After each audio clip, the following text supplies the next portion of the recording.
पिता की वैल्यू। 45 वर्षीय दीवान की नौकरी छूट गई थी। बॉस ने जलील करके ऑफिस से निकाल दिया था। पिछले 12 महीनों में तीसरी बार उसे नौकरी से निकाला गया था। रात हो चुकी थी। वह बाजार में पेड़ के नीचे रखी एक बेंच पर बैठा था। घर जाने का उसका जरा भी मन नहीं था। बेंच पर बैठा वह अपने दोस्तों को बार बार फोन मिला रहा था। उनसे रिक्वेस्ट कर रहा था कि कहीं जगह खाली हो तो बता दें, उसे तुरंत नौकरी की जरूरत है। दीवान कामचोर नहीं था, मगर बढ़ते कंप्यूटर के इस्तेमाल ने उसे कमजोर बना दिया था। हालांकि उसने कंप्यूटर चलाना भी सीख लिया था, मगर नए लड़कों जितना कंप्यूटर उसे नहीं आता था। इस कारण उससे गलतियां हो जाती थीं। रात के 10 बजे वह हताश और निराश सा घर पहुंचा। अंदर प्रवेश करते ही बेबी चिल्लाई, कहां थे इतनी रात तक? किस औरत के साथ गुलछर्रे उड़ा रहे थे? तुमको शर्म भी नहीं आती है क्या? घर में जवान बेटा और बेटी बैठे हैं, उनकी शादी की उम्र निकलती जा रही है। कब होश आएगा तुम्हें? अगर इनकी जिम्मेदारी नहीं निभानी थी तो पैदा ही क्यों किया था? और दीवान कुछ भी नहीं बोला। पत्नी की रोज रोज की चिक का उसने जवाब देना छोड़ दिया था। अभी वह बाहर रखी टंकी से लगे नल से हाथ मुंह धो रहा था कि बेटी दौड़ते उसके पास आई। आते ही बोली, पापा आप मेरे लिए मोबाइल लाए क्या? दीवान ने बेटी को भी कोई जवाब नहीं दिया। बेटी फिर से बोली, पापा आप जवाब क्यों नहीं देते? सुबह तो आप पक्का प्रॉमिस करके गए थे कि रात को लौटते समय मेरे लिए मोबाइल लेकर आएंगे। दीवान चुप ही रहा। वो जवाब देता तो क्या देता? बेटी के मोबाइल के लिए एडवांस मांगने पर ही बॉस ने उसे नौकरी से निकाल दिया।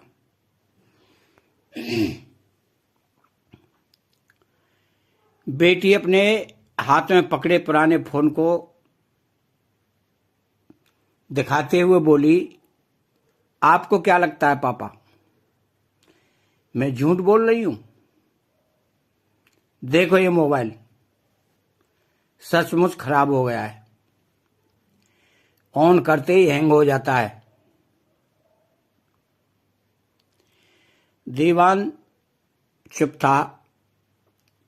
वो अपनी नौकरी जाने की खबर भी किसी को नहीं बताना चाहता था, क्योंकि वो जानता था अगर ये बात बताई तो बेटा, बेटी और पत्नी सभी उसके पीछे पड़ जाएंगे, उसे कोसने लगेंगे कि वह ढंग से काम नहीं करता। इसलिए हर चौथे महीने नौकरी से निकाल दिया जाता है। हाथ मुंह धोने के बाद वो सीधा अपने कमरे में गया, जहां बेड पर पसरी पत्नी मोबाइल चला रही थी, जिसकी आंखें मोबाइल स्क्रीन पर थीं और कान घर में हो रही बातों को सुन रहे थे।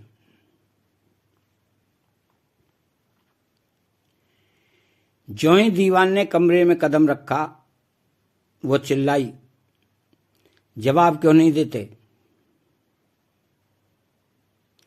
बहरे हो गए हो क्या? पूरी कहानी सुनने के लिए चैनल को सब्सक्राइब करें, बेल आइकन घंटी को दबाएं और कमेंट बॉक्स में एक कमेंट लिखें प्यारा सा, क्या दीवान सही है या गलत? बेटी को मोबाइल क्यों नहीं ला कर दिया? वो दबी दबी आवाज में बोला, पैसे हाथ में नहीं आए, जब पैसे मिलेंगे तो तब ला दूंगा। पत्नी बोली, हाथ में नहीं थे तो किसी से उधार ले लेते। तुम जानते हो ना कि वह कंपटीशन की तैयारी कर रही है, बिना मोबाइल के कैसे पढ़ेगी? दीवान के पास जवाब देने को कुछ भी नहीं था, मगर अब उसने चुप रहना सीख लिया था। रसोई में चला गया, खुद ही थाली निकाली, फिर खाना खाने लगा। दीवान की बेटी 22 साल की हो चुकी थी, बेटा 24 साल का हो चुका था। दोनों पढ़ाई में कम और सोशल मीडिया पर ज्यादा समय बिताते थे। इस कारण कंपटीशन में निकलने का सवाल ही पैदा नहीं होता था। अभी दीवान ने खाना खत्म नहीं किया था कि उसका बेटा घर से बाहर से गाना गुनगुनाता हुआ सीधा रसोई में आया, मगर दीवान को वहां खाना खाते देखकर अपने कमरे में चला गया, कुछ नहीं बोला। दीवान ने नोटिस किया कि उसके कदम बहक रहे थे।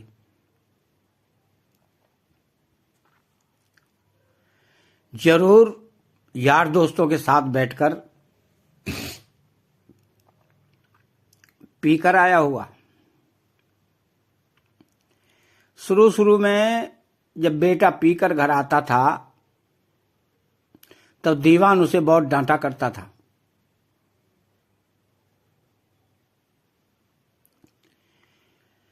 मगर एक दिन बेटा सामने बोल गया, दीवान को ज्यादा गुस्सा आ गया था। इस कारण उसने बेटे को थप्पड़ मारने के लिए हाथ उठाया, तब बेटे ने उसका हाथ पकड़ लिया और गुस्से में उसे आंखें दिखाने लगा था। उस दिन के बाद दीवान ने बेटे से कुछ भी कहना छोड़ दिया था।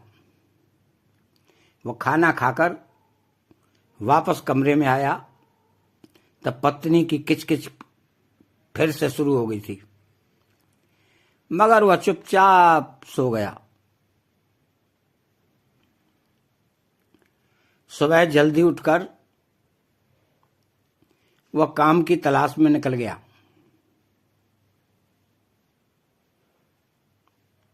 वो जानता था कि बिना काम किए सब कुछ बिखर जाएगा। घर खर्च चलाना, बच्चों की पढ़ाई की जरूरतें पूरी करनी थी, उनकी शादी भी करनी थी। शाम तक वो भूखा प्यासा दफ्तरों के चक्कर लगाता रहा। खाना नहीं खाने से शरीर की शुगर लो हो गई थी। शरीर में सुन्न सी आई हुई थी। वो सोचते हुए चल रहा था।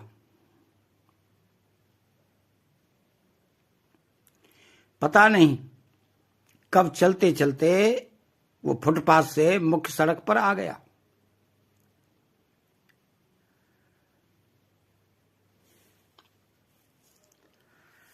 तेज दौड़ता हुआ ट्रोला उसके ऊपर से निकल गया। दीवान को तड़पने का मौका भी नहीं मिला और बेचारा वहीं ढेर हो गया।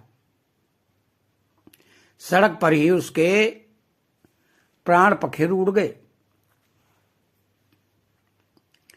दीवान के बेटे, बेटी और पत्नी ने रोते बिलखते हुए उसका अंतिम संस्कार किया। उसके जाने के बाद घर का माहौल पूरी तरह बदल गया था। जिन लोगों से उधार पैसे ले रखे थे वे रोज घर का चक्कर लगाने लगे थे। रिश्तेदारों ने फोन उठाने बंद कर दिए।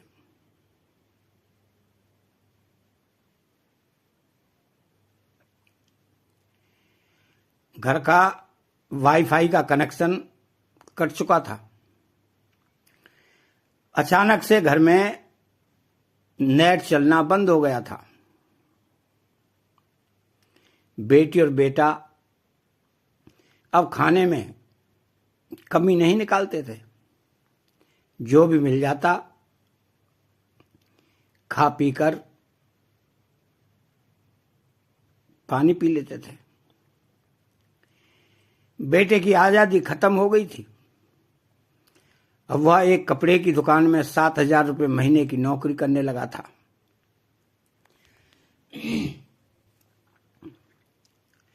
और बेटी भी एक प्राइवेट स्कूल में 5,000 रुपये महीने की नौकरी करने लगी थी। तब जाकर घर का खर्चा जैसे तैसे चलता था। पत्नी के लिए सब कुछ बदल चुका था। माथे का सिंदूर मिटते ही उससे सजने संवरने का अधिकार छीन लिया गया था। अब वह घंटों शीशे के सामने खड़ी नहीं होती थी। पति को देखते ही किचकिच शुरू कर दिया करती थी। अब उसकी आवाज सुनने को तरस गई थी। पति जब जिंदा था वह निश्चिंत होकर सोया करती थी, मगर उसके गुजरने के बाद